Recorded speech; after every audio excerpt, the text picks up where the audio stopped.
Olá pessoal, tudo bem com vocês? Meu nome é Ieda Maia, eu sou psicóloga. Atualmente eu trabalho no CRAS, que é o Centro de Referência de Assistência Social, e também trabalho em uma ONG.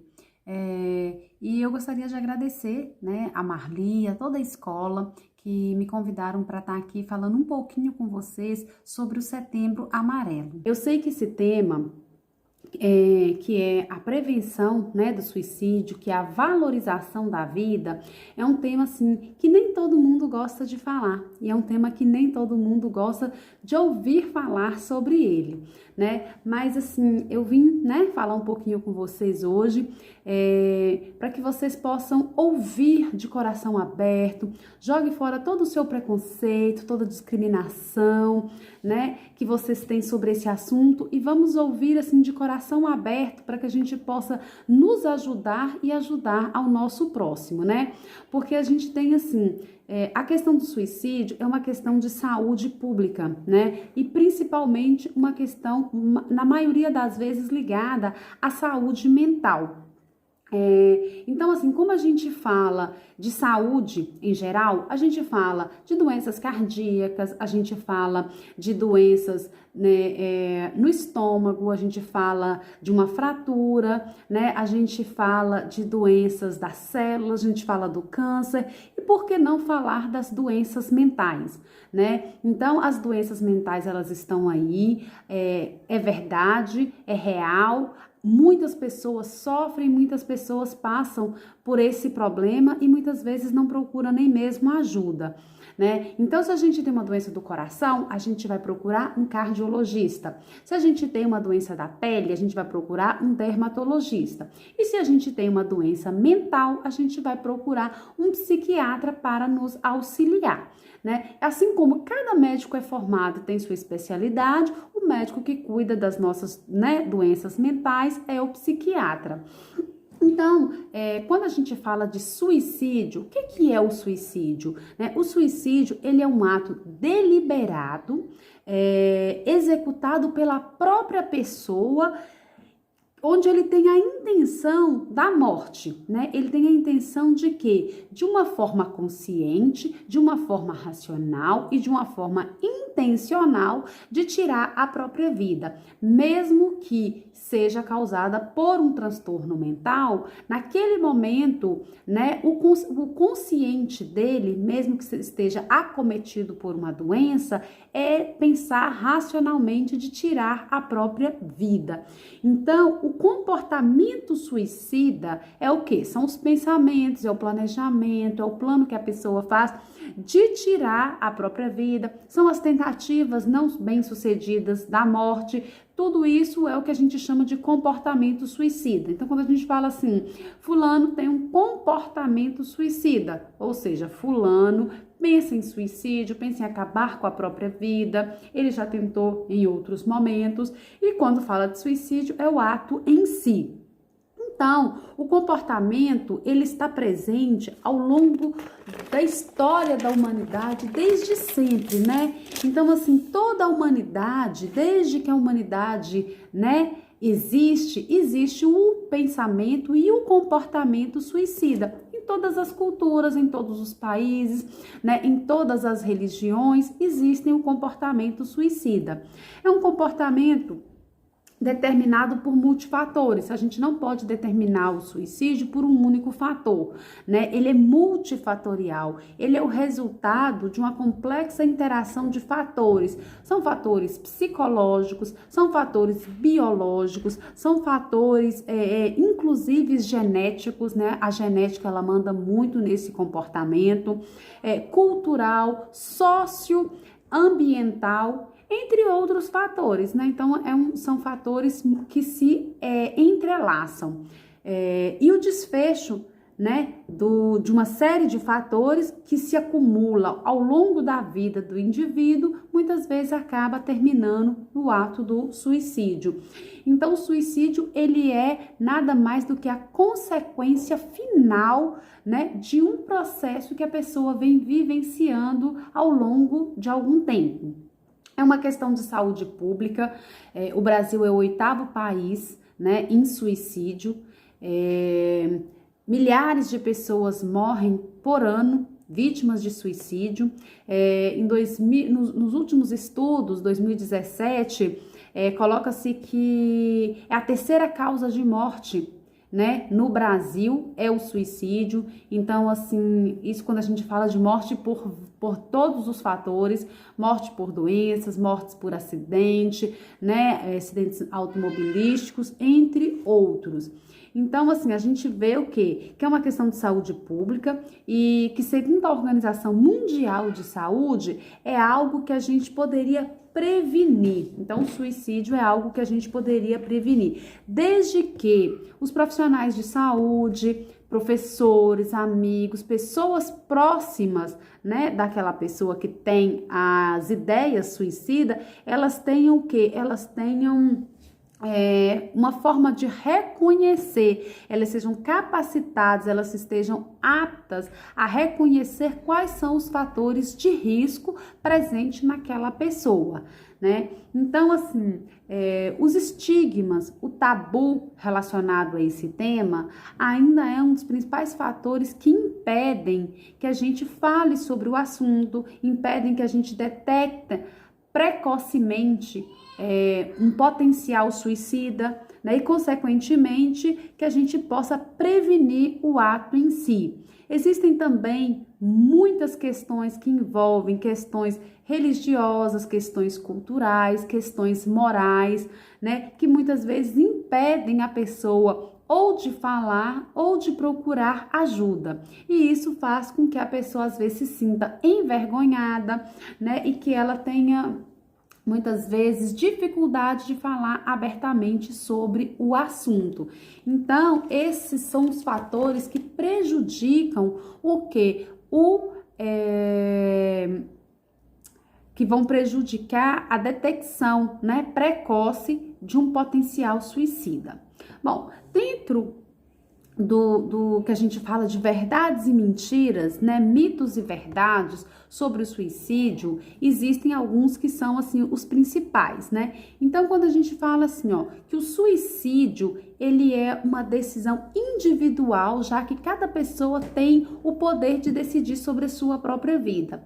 Essa é uma afirmativa falsa. Por quê? Porque se a pessoa que suicida, na grande maioria das vezes, ela é acometida por uma doença psiquiátrica, ela não tem condição de decidir sobre a sua própria vida, né? Então, ela não tem como decidir se ela quer viver ou se ela quer morrer. Então, ela não tem como ser uma decisão individual quando a pessoa é acometida por uma doença mental. Outra afirmativa é que quando a pessoa ela pensa em suicídio, ela terá risco pelo resto da vida. Isso é uma afirmativa também falsa, porque se a pessoa fizer um tratamento eficaz, né, ela procurar um especialista e fizer um tratamento eficaz, ela será tratada e esses pensamentos eles vão desaparecer. Pessoas que ameaçam suicidar, elas farão isso apenas para aparecer ou chamar a atenção. Então, pessoas que às vezes falam, né, verbalizam que querem morrer, que vão se matar. As pessoas têm o hábito de dizer que elas só querem chamar a atenção ou que elas querem apenas aparecer. E, na verdade, isso é mentira, isso é falso, né? A maioria das pessoas que suicidaram, elas falaram dos seus planos, né? Elas deram algum sinal sobre as suas ideias, né? Sobre os seus pensamentos e muitas vezes não foram levadas em consideração. Então, a maioria das pessoas que cometeram suicídio após a sua morte, várias pessoas relatam: tal dia ela falou que ela queria se matar.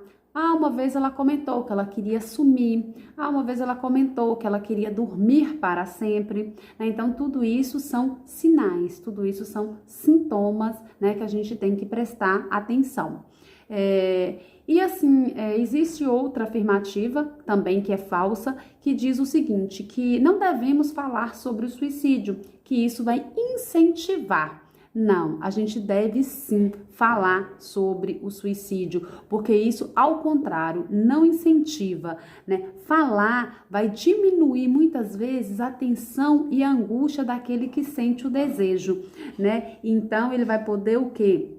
ele vai poder, às vezes, verbalizar o seu pensamento, ele vai poder verbalizar aquilo que ele tem de ideias, de planos na sua vida, né? Então, devemos sim falar. O que a gente não fala é, muitas vezes, a forma, né? A gente não vai relatar de que forma o suicídio acontece, quais são os métodos utilizados para o suicídio. Isso aí a gente não costuma dizer, mas falar sobre ele em si não vai fazer com que aumente, né? Pelo contrário, vai fazer com que diminua a quantidade, né, de suicídios.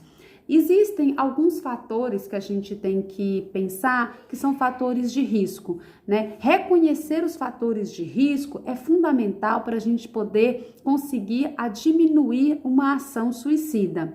Sabemos que a gente não pode prevenir exatamente o suicídio, né? O que a gente pode fazer é diminuir e reduzir os riscos, né? Então, o que a gente sabe é que a gente consegue diminuir ou minimizar os riscos. A gente não vai conseguir prevenir 100% o suicídio. E existem dois fatores principais que a gente considera os dois fatores principais de risco. O primeiro são tentativas prévias, ou seja, se a pessoa relata que ela já tentou suicídio em algum momento da sua vida, a possibilidade dela tentar novamente é de 5 a 6 vezes maior do que quem nunca tentou, né? Então, assim, a gente pensa o quê? Que a pessoa, estima-se que mais de 50% das pessoas que suicidaram, elas já haviam tentado suicídio anteriormente, né? E que elas não morreram na primeira tentativa, ou às vezes na segunda, mas às vezes na terceira ou na quarta, acabam perdendo sua vida. E o segundo fator de risco são as doenças mentais, né? Então, a pessoa que ela cometeu suicídio, a grande maioria delas, elas tinham um transtorno mental,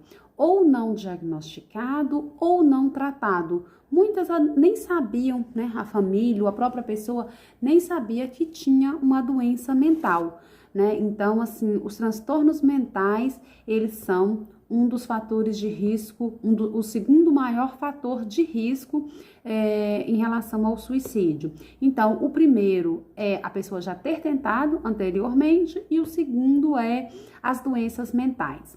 Dentre as doenças mentais, as principais é a depressão, o transtorno bipolar, o alcoolismo, o uso abusivo de drogas, transtornos de personalidade e a esquizofrenia. Então, essas são as doenças mentais mais presentes em pessoas que cometeram ou tentaram o suicídio.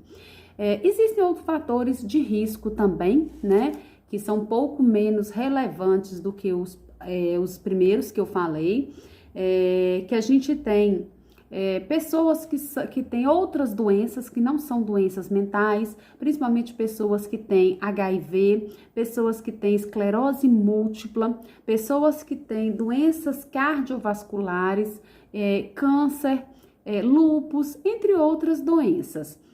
A gente também tem outros fatores que a gente chama de fatores, eventos diversos que ocorreram na infância, história familiar, que é a genética da pessoa, e fatores sociais. Todos esses também são considerados fatores de risco.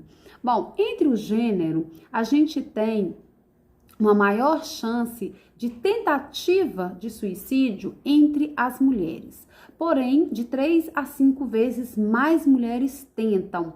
Porém, mais homens, eles morrem por suicídio, né? São mais letais nas suas tentativas.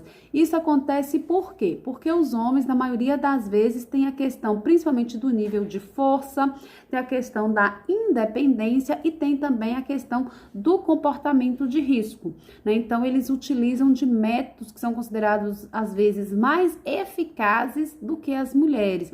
Então, muitas vezes, os homens, na primeira tentativa, eles já perdem a vida vítimas do suicídio. E mulheres, muitas vezes, elas tentam diversas vezes até elas conseguirem.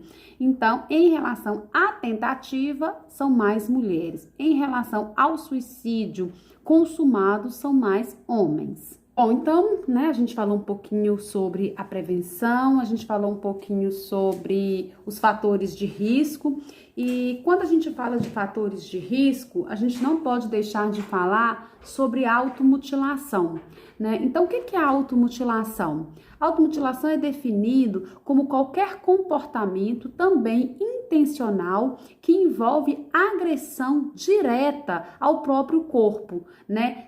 Só que na automutilação a pessoa não tem a intenção de se matar, né? A intenção dela é apenas de ferir o corpo, né? É a dor física, mas que não é considerado um fator propriamente dito de risco para o suicídio. Ao lidar com as frustrações ou com alguns momentos que estão vivenciando situações extremas, maioria, né, da automutilação ela acontece em jovens, eles podem recorrer a esse comportamento, que é considerado um comportamento agressivo, um comportamento que ele é feito contra a própria pessoa e que é um comportamento que ele causa dor física, né? Então a gente precisa ficar atento a esses comportamentos porque eles podem futuramente progredir para um ato suicida, né? E a automutilação também é considerada um transtorno mental, então tá dentro, né, das classificações dos transtornos mentais.